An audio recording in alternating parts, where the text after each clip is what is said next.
masih capek ya ya. Iya. Ini dari buah ada air minum ya.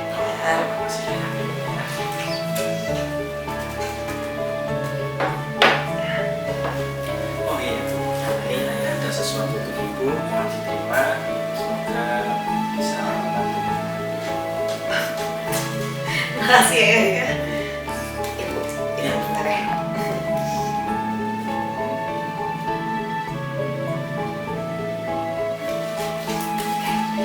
Ayah, makasih atas semua yang ayah kasih. Berapapun yang ayah kasih ke ibu, ibu selalu bersyukur kok.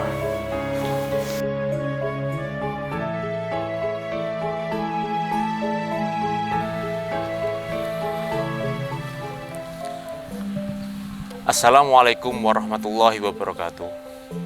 Para hadirin pemirsa yang dirahmati Allah Subhanahu wa taala. Pada kesempatan kali ini, mari kita selalu berusaha untuk meningkatkan ketakwaan kita kepada Allah Subhanahu wa taala. Dan salah satu poin utamanya di dalam tayangan tadi adalah bagaimana kita mampu menjadi insan yang selalu bersyukur atas nikmat yang diberikan oleh Allah Subhanahu wa taala. Dengan banyaknya syukur yang kita lakukan, maka otomatis akan menambah cinta kasih yang akan diberikan Allah Subhanahu wa taala kepada kita. Amin Allahumma amin. Hadirin yang dimuliakan oleh Allah. Allah Subhanahu wa taala berfirman di dalam Al-Qur'an, A'udzubillahi minasyaitonirrajim. Bismillahirrahmanirrahim. La in syakartum la azidannakum wa la in kafartum inna 'adzabi lasyadid. Dari ayat ini bisa kita ketahui bersama bahwa apabila kita mampu bersyukur kepada Allah Subhanahu wa taala, maka nikmat itu akan ditambah oleh Allah Subhanahu wa taala. Secara apa? Secara tidak terduga-duga datangnya. Tidak terkira-kira berapa jumlahnya. Itu janji Allah Subhanahu wa taala. Akan tetapi di balik itu semua, ketika kita tidak mampu bersyukur kepada Allah Subhanahu wa taala, maka inilah yang sangat ditakutkan. Bahwa sesungguhnya azab Allah itu sangatlah pedih. Nauzubillah min dzalik. Mudah-mudahan kita menjadi orang, menjadi hamba yang terhindar dari azab Allah Subhanahu wa taala, dan kita menjadi orang yang terselamatkan karena syukur kita kepada Allah Subhanahu wa taala yang selalu kita lakukan setiap harinya. Amin Allahumma amin. Hadirin yang dirahmati Allah Subhanahu wa taala, oleh Allah Subhanahu wa taala. Pada kesempatan kali ini kita perlu menguras sedikit tentang bagaimana bersyukur kepada Allah. Bagaimana kita bersyukur kepada Allah dan bagaimana kita selalu meningkatkan kualitas syukur kita kepada Allah Subhanahu wa taala. Banyak orang yang berpendapat, banyak orang yang berangan-angan bahwa ketika dia bersyukur itu berarti apabila setelah mendapat nikmat dari Allah. Padahal tidak demikian seharusnya. Banyak orang yang ketika mendapatkan nikmat maka dia akan bahagia. Banyak orang yang mendapatkan cobaan maka dia kemudian akan bersedih. Ini yang harus kita rubah. Banyak sekali yang dicontohkan kepada nabi-nabi kita terdahulu. Nabi Ayub misalkan, beliau selalu mendapatkan cobaan yang sangat besar dari Allah Subhanahu wa taala. Akan tetapi beliau selalu bersyukur, sabar, dan mencoba untuk menjadi yang terbaik di hadapan Allah. Sekelas Nabi Ayub saja itu masih mendapatkan cobaan dari Allah, apalagi kita sebagai manusia biasa yang setiap harinya tentunya tidak luput dari salah dan dosa. Kebanyakan dari kita akan selalu meningkatkan syukur kita ketika kita mendapatkan anugerah, ketika kita mendapatkan uang, ketika kita mendapatkan kenikmatan. Tapi juga tidak sedikit dari kita yang ketika kita mendapatkan kenikmatan itu merasa biasa-biasa saja, atau merasa ini sudah wajar, hak saya sebagai seorang hamba. Ketika saya bekerja, saya mendapatkan upah dan lain sebagainya. Ketika saya mendapatkan ilmu, itu adalah prestasi yang saya miliki. Saya sukses, itu adalah prestasi yang saya dapatkan, yang saya peroleh dari apa yang saya usahakan selama ini. Ini yang harus kita takutkan bersama di dalam diri kita yang mungkin akan tumbuh sifat-sifat tersebut. kita harus meyakini bersama bahwa sesungguhnya apapun yang terjadi kepada kita sampai detik ini adalah murni pemberian dari Allah Subhanahu wa taala. Baik itu yang bersifat mungkin wah, mungkin sangat nikmat, atau yang bersifat mungkin sangat menyakitkan sekali. Bismillahirrahmanirrahim, la yadurru ma'asmihi syai'un fil ardi wala fis sama' wa huwas samiul alim. Dengan menyebut nama Allah yang tidak ada di dunia ini yang bisa memberikan kemadorotan kepada kita kecuali atas izin Allah Subhanahu wa taala. Kita harus punya anggapan bahwa ketika kita mendapatkan cobaan dari Allah, maka harus kita yakini bahwa sesungguhnya itu memang murni dari Allah. Untuk apa? Untuk menguji sejauh mana kualitas keimanan kita. Untuk apa lagi? Untuk mengetahui sejauh mana tingkat kesabaran kita, tingkat ketahanan diri kita, dan tingkat kepedulian kita. Hadirin yang dimuliakan Allah Subhanahu wa taala, maka dari itu poin pentingnya adalah bagaimana kita mampu untuk bersyukur di dalam keadaan apapun, di dalam kondisi apapun, baik itu nikmat maupun yang tidak nikmat. Baik itu ketika kita mendapatkan kesehatan, jangan lupa kita bersyukur. Kita di dalam pada hari ini kita masih mampu menghirup udara yang diberikan Allah Subhanahu wa taala. Kita masih diberi hidung yang longgar, kita masih diberi tangan yang bisa kita gerakan, mulut yang bisa kita buat bicara dan lain sebagainya, kaki yang bisa kita langkahkan kemanapun kita inginkan. Itu kita tetap bersyukuri, jangan sampai lupa untuk bersyukur di dalam segi itu. Akan tetapi ketika kita mampu ketika kita sedang mendapatkan ujian, baik sakit, sedang kekurangan uang, sedang ditimpa masalah yang besar, maka tidak menutup kemungkinan bagaimana kita mampu bersyukur dalam kondisi tersebut. Inilah yang dimaksudkan oleh Allah Subhanahu wa taala. Bagaimana kita selalu mampu mengingatnya dalam konteks syukur tersebut. Konteks syukur tersebut di tengah kebahagiaan kita, di tengah kesedihan kita, di tengah kewajaran kita, itu sebagai manusia sangat mudah dan sangat sering kita ketemui sehari-harinya. Akan tetapi dalam setiap kondisi itu kita harus mampu untuk selalu mengingat Allah dalam syukur di dalam diri kita. Tahapan syukur di dalam diri kita ada berbagai tingkatan. Yang pertama adalah bagaimana kita mampu bersyukur dengan hati kita. Bersyukur dengan hati ini adalah sifat yang paling tidak bisa diukur oleh sesama manusia. Dan hanya Allah lah yang tahu bagaimana hati kita menyikapi segala sesuatunya. Bagaimana hati kita merespon segala sesuatu yang diberikan Allah, baik itu nikmat ataupun sakit dan lain sebagainya. Hati ini merupakan barometer utama. Yang kedimana? Karena memang Allah lah yang mampu mengukurnya. Barometer pertama dalam konsep syukur kita. Alhamdulillah. Coba ibu-ibu di sini, berapa kali kita mengucapkan terima kasih kepada suami kita dalam waktu 1 tahun terakhir ini? Atau berapa banyak selama Anda menikah dengan suami Anda, ketika Anda diberi uang oleh suami, berapa banyak Anda mengucapkan terima kasih ayah, terima kasih bapak, terima kasih atas pemberiannya. Ini harus kita timbang-timbang selalu, harus kita ukur-ukur selalu. Karena tujuannya apa? Tujuannya memang bagaimana kita mampu mensyukuri apapun. Bagaimana kita mampu berterima kasih kepada orang lain, kepada siapapun. Apalagi ini kita harus mampu berterima kasih kepada suami kita.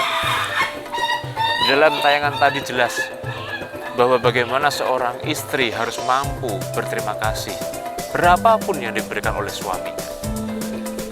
Ketika setan datang, di dalam pikiran kita pasti kita punya pikiran, jangan-jangan ini hanya separuh yang diberikan dari suami saya. Atau jangan-jangan ini hanya sepertiga, yang 2/3 untuk apa, saya nggak tahu. inilah setan yang mungkin membisikkan bisikan-bisikan yang jahil di telinga kita semua. Bukti syukur yang kedua, kita harus aplikasikan ke dalam bentuk tindak perbuatan kita. Kita harus aplikasikan ke dalam bentuk perkataan kita, lisan kita. Bagaimana lisan kita mampu mengucapkan syukur, berterima kasih kepada Allah Subhanahu wa Ta'ala, berterima kasih kepada orang lain. Dan ingat, ketika kita berterima kasih pada suami kita, jangan hanya di dalam hati. Karena ingat, suami ibu itu tidak bisa melihat dan tidak bisa mendengar apa yang hati ibu ucapkan. Ketika kita berterima kasih kepada manusia, kita ucapkan dengan lisan. Ketika kita berterima kasih kepada Allah, kita ucapkan dengan lisan. Alhamdulillah. Terima kasih ya Allah, terima kasih ayah, terima kasih ibu, dan lain sebagainya. Pertanyaan kedua sama kepada para bapak-bapak sekalian. Berapa banyak bapak-bapak di sini yang mampu mengucapkan terima kasih kepada ibunya, kepada istrinya? Disinilah yang menjadi poin penting permulaan syukur kita. Kita mulai dari orang-orang di sekitar kita. Diikuti dengan rasa berterima kasih itu, maka itu akan diikuti pula oleh rasa qanaah. Rasa qanaah ini tentunya berterima kasih kita, wujud terima kita kepada Allah Subhanahu wa Ta'ala. Qanaah dalam bahasa kitabnya adalah ridho bil qismah. Ridho bil qismah adalah meridhoi berapapun bagiannya yang diberikan Allah Subhanahu wa Ta'ala terhadap kita sebagai hambanya. Kadang-kadang kita tidak mampu berqanaah. Kita selalu melihat apa yang diperoleh orang lain. Kenapa tetangga saya punya seperti ini? Kenapa tetangga saya punya seperti itu? Kalau istilah kerennya, rumput tetangga itu biasanya lebih hijau daripada rumput sendiri. Ya, jangan sampai dilanjutkan istri tetangga itu lebih baik daripada istri sendiri. Nauzubillah min dzalik. Syukur ini, qanaah ini harus kita pupuk dengan apa ya? Dengan kita selalu meridhoi apapun yang diberikan Allah Subhanahu wa Ta'ala kepada kita. Tetangga kita punya mobil, tetangga kita punya jet pribadi, alhamdulillah kita masih diberikan kaki yang sehat. Kita masih punya sepeda motor. Kalau kita nggak punya sepeda motor, kita melihat orang yang mungkin tidak bisa jalan kaki. Alhamdulillah, saya masih bisa jalan kaki, walaupun tidak punya sepeda motor, atau masih punya sepeda dan lain sebagainya. Jadi inilah qanaah. Bagaimana kita meridhoi apapun dan berapapun bagian kita yang kita terima. Dan ini sangat berat tentunya. Ketika kita hidup di tengah masyarakat, ketika kita selalu memandang orang lain yang jauh lebih tinggi di hadapan kita, maka mungkin kita akan kurang untuk mensyukuri, untuk meridhoi apa yang telah diberikan Allah Subhanahu wa Ta'ala kepada kita dan keluarga kita. Semua tergantung sudut pandangnya. Bagaimana sudut pandang itu mampu membawa kenikmatan, membawa qanaah di dalam diri kita, membawa rasa syukur di dalam diri kita. Banyak orang yang dikasih uang banyak 10 juta misalnya, mungkin dia tidak bisa bersyukur. Akan tapi kalau di sudut pandang lain, 100.000 bahkan 10.000 pun, kalau kita memakai sudut pandang ini adalah rezeki dari Allah, maka tentunya qanaah akan muncul di dalam diri kita. Hadirin yang dimuliakan Allah Subhanahu wa Ta'ala, hati yang pertama tadi, lisan yang kedua, harus connect keduanya. Yang ketiga adalah dengan perbuatan. Perbuatannya seperti apa? Ketika seorang istri mampu bersyukur kepada suaminya, maka dia bukan hanya sekedar menerima di dalam hati, tapi bukan hanya sekedar mengucapkan dengan lisannya, akan tetapi juga harus mampu melayani suaminya dengan baik. Artinya di sini adalah sinkron. Seorang ayah, seorang seorang ayah, seorang bapak agar mampu mensyukuri, berterima kasih kepada istrinya, maka dia bagaimana memperlakukan keluarganya, istrinya dengan baik. Ini yang harus kita lakukan. Jangan sampai kita jadi seorang ayah manis di dalam rumah, selalu ceria kepada istri, berbicara manis dan lain sebagainya, tapi perbuatan kita di luar belum tentu mencerminkan apa yang kita lakukan di dalam rumah. 3 dimensi ini harus merupakan satu keutuhan yang tidak boleh dilepaskan satu dari ketiganya. Kalau dalam rasa terima kasih kita kepada Allah Subhanahu wa taala, syukur kita kepada Allah, perbuatan ini bagaimana kita mampu dan kita mau beribadah lebih baik lagi dan lebih baik lagi. Sebagai syukur, sebagai wujud syukur dari Allah yang berikan kepada kita, kepada kekuatan dalam diri kita, kekuatan harta kita mendapatkan uang misalnya, apakah uang ini akan kita gunakan untuk perbuatan kebaikan atau untuk berbuat kejahatan? Jadi banyak sekali yang beranggapan bahwa uang saya memperolehnya dengan cara yang halal, maka akan saya gunakan untuk barang yang tidak baik. Ini juga tidak boleh. Harta itu akan dihisap, akan dihitung oleh Allah, cara keluarnya dan cara masuknya. Inilah para hadirin, bagaimana kita mengaudiensi, memilah-milah, bagaimana kita memilah-milah harta kita, bagaimana cara memperolehnya. Apakah cara saya memperoleh harta ini sudah baik menurut Allah, sudah benar menurut Allah, sudah sehat menurut agama dan lain sebagainya. Lalu setelah harta itu kita miliki, bagaimana harta itu kita gunakan? Apakah sudah baik? Apakah sudah sesuai dengan syariat Islam? Apakah sudah sesuai dengan keinginan keluarga saya? Misalnya, hadirin yang dimuliakan Allah Subhanahu wa taala, dari kesekian banyak kasus yang terjadi di dalam kehidupan kita, syukur tidak boleh lepas begitu saja. Artinya, bagaimana syukur itu mampu menjadi selimut kita dimanapun kita berada. Kalau kita mampu berterima kasih kepada Allah, otomatis nantinya keinginan syahwat-syahwat kita untuk melakukan maksiat akan terkikis sedikit demi sedikit. Dan lama-lama syukur ini akan menjadi selimut yang melekat secara utuh di dalam diri kita, sehingga kita tidak menjadi hamba yang tidak mampu bersyukur dan mendapatkan azab Allah yang sangat pedih ini. Na'udzubillah min dzalik. Terima kasih kami sampaikan dan kurang lebihnya mohon maaf. Saya akhiri. Assalamualaikum warahmatullahi wabarakatuh.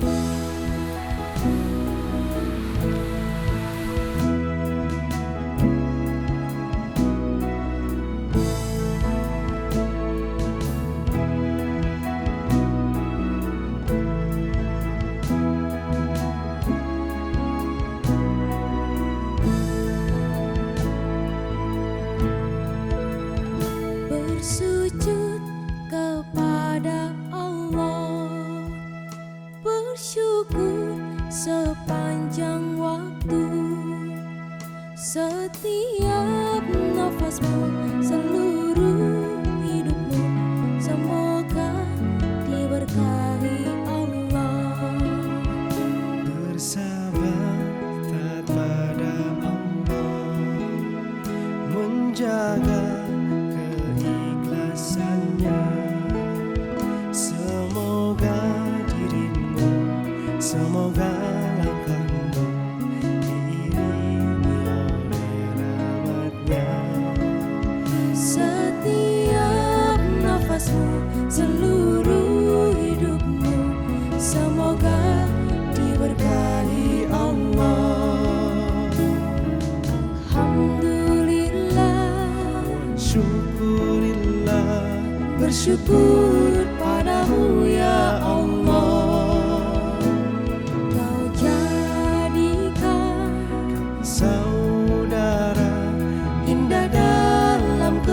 bersamaan.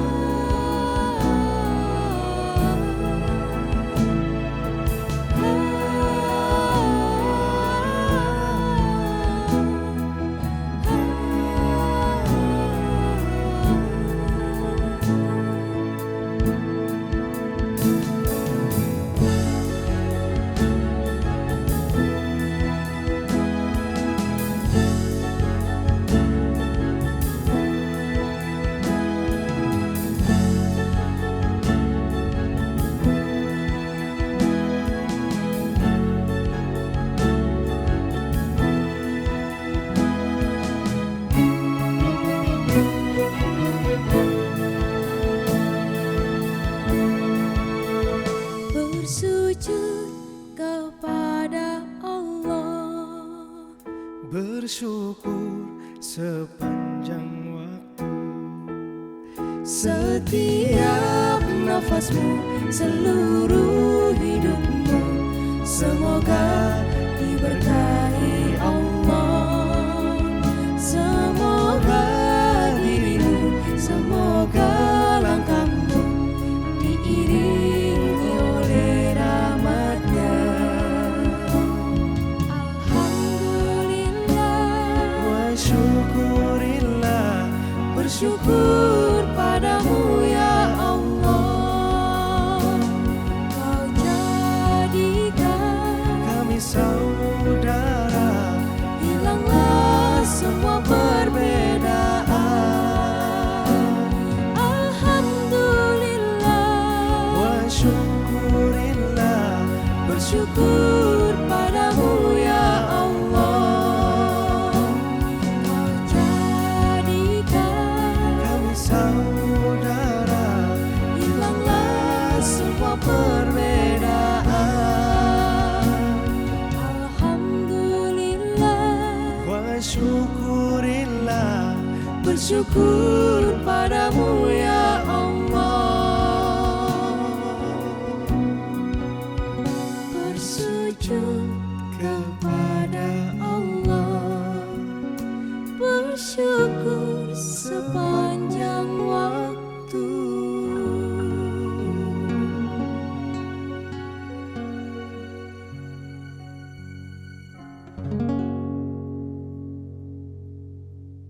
Ayah, Iya. makasih ya. Berapapun yang ayah kasih ke ibu selalu bersyukur kok. Alhamdulillah. Makasih ya Bu. Sama-sama ya. Tapi untuk biaya kuliah kakak bagaimana Bu? Untuk pembayaran kuliah kakak, ayah nggak usah khawatir. Kata kakak di Unbahas itu banyak sekali beasiswanya ya. Nanti biarkan ibu yang persiapkan syarat-syaratnya ya. Ayah nggak usah khawatir kok.